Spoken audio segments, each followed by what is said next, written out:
I won.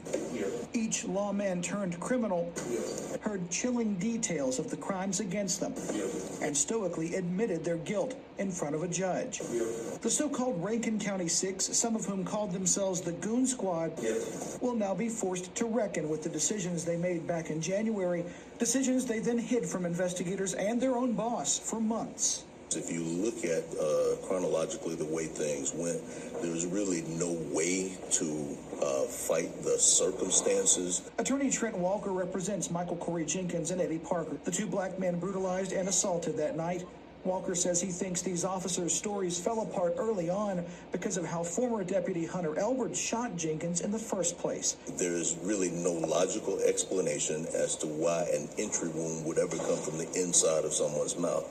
And once that particular domino fell, then everything else fell behind it because there's no explanation for that. Sooner or later, their backs are going to be against the wall. They're going to have to decide to take it to trial or else plead guilty. All six pleaded guilty to conspiracy.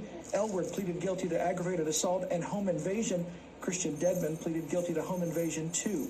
The other four, former deputies Brett McAlpin, Jeffrey Middleton, Daniel Opdyke, and former Richland police officer Joshua Hartfield, admitted they were hindering the prosecution's efforts by filing false police reports and lying to investigators. To my knowledge, never in the history of Mississippi have, in particular, white officers been held to account for brutality against black victims. To my knowledge, this is the first time that this has occurred.